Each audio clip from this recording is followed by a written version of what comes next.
There are a number of candidates who are looking at this race, but I'm the only candidate who's a conservative outsider, who is a proven leader, who's actually spent my life on the front line solving problems. I'm a conservative outsider and a Navy SEAL. I served 4 deployments overseas in the global war on terrorism. I was in Afghanistan, in Southeast Asia, in the Horn of Africa, and in Iraq.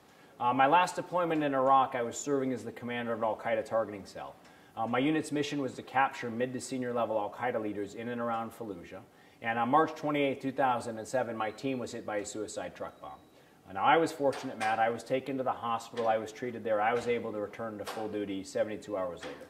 But a lot of my friends were hurt far worse than I was. And when I came home, I went to visit them in the hospital, and I saw that all of these men and women who were once incredible fighters, who had taken on al-Qaeda, who'd volunteered for hardship, who'd accepted dangerous missions, they were now being broken and mistreated by our own government. So I donated my combat pay, and I started an organization called The Mission Continues. And our belief at The Mission Continues was that every single veteran who was coming home was an asset, and that they could all live lives of purpose and dignity and meaning here at home. So for 7 years, I built and ran this organization where we work with hundreds of veterans around Missouri and thousands of veterans around the country. I'm also a native Missourian and a very proud husband and father. My wife, Sheena, is at home right now with our 14-month-old son, Joshua. I gotta tell you, it's been fantastic, Matt, being a new dad.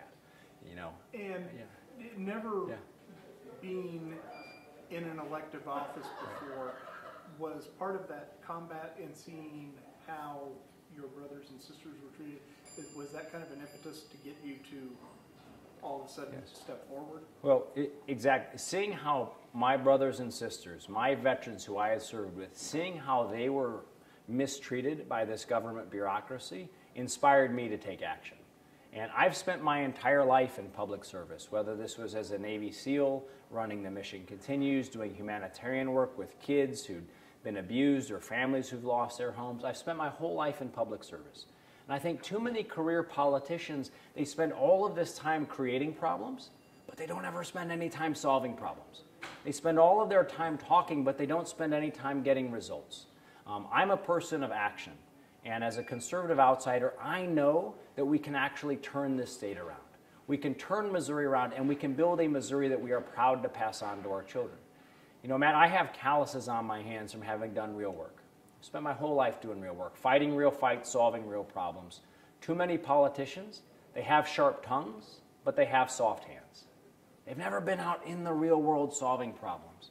And we know that there is a class in Jefferson City of career politicians and corrupt consultants and well-paid lobbyists who've been running this state into the ground.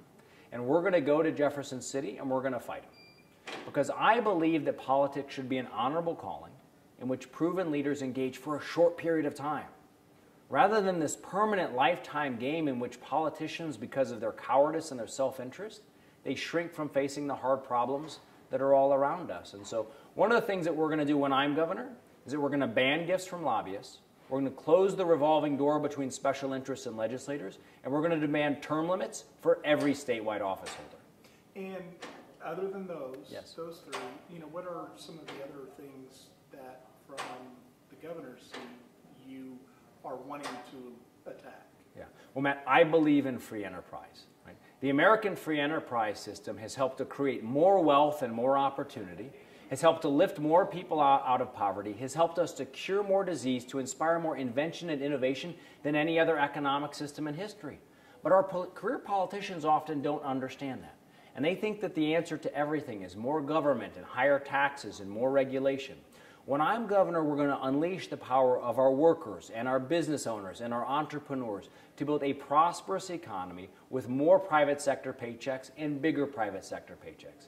Now, we can do this, but because of what career politicians have been doing over the course of the last generation, today, Missouri is 47th in GDP growth.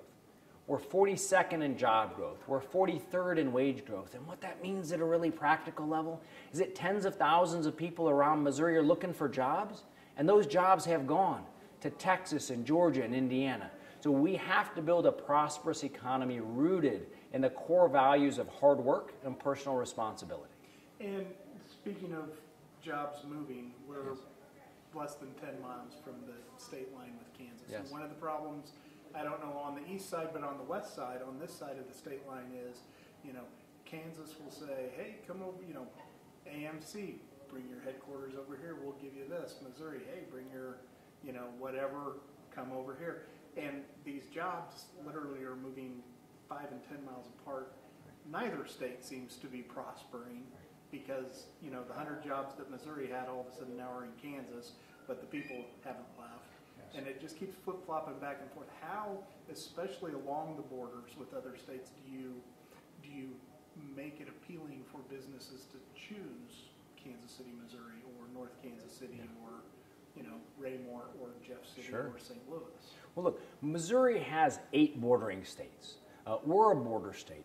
But what our career politicians always focus on is they want to work with the special interests and the lobbyists to cut all of these insider deals.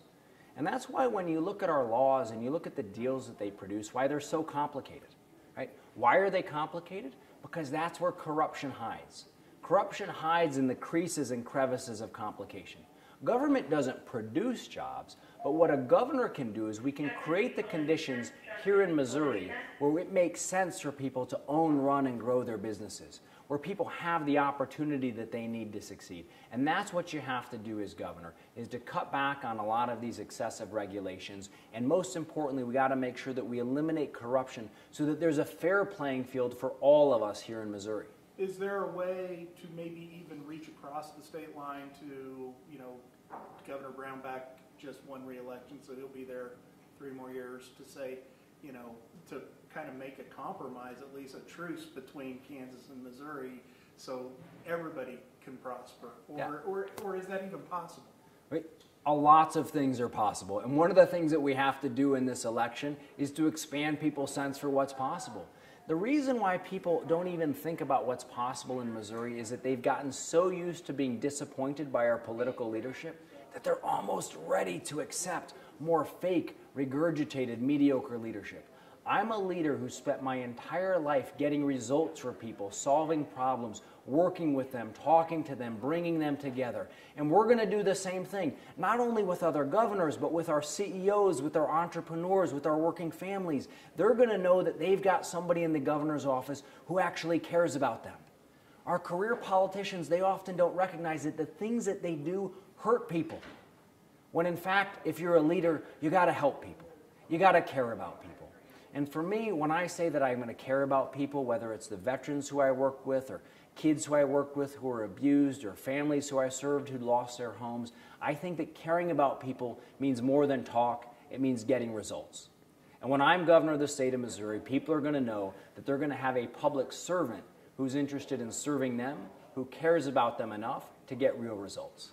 Okay, where do you go from here? You've got about 10 months before the primary, and trying to differentiate yourself from the crowd also has a tendency to kind of beat up.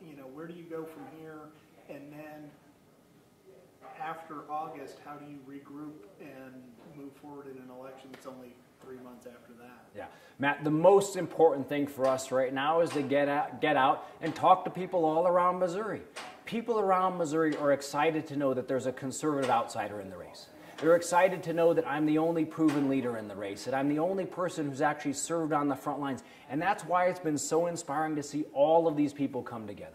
We've had Iraq and Afghanistan veterans, Vietnam veterans, police officers, firefighters, doctors, nurses, grandparents, and high school students who are all coming out to volunteer with us, to serve with us, many of them to embrace this cause for the very first time in their lives. And that's why they know that they're joining not just a campaign, but a mission. And this is a mission to turn Missouri around, and it's a mission to build a Missouri that we are proud to pass on to our children. My 14-month-old son Joshua is at home right now. And when I grew up here in Missouri, I was proud to be from Missouri. I want to make sure that Joshua and all of our kids and all of our grandkids, that they grow up with the same pride in our state and the same opportunities that I did. And that's the message that we're bringing out to people all over the state.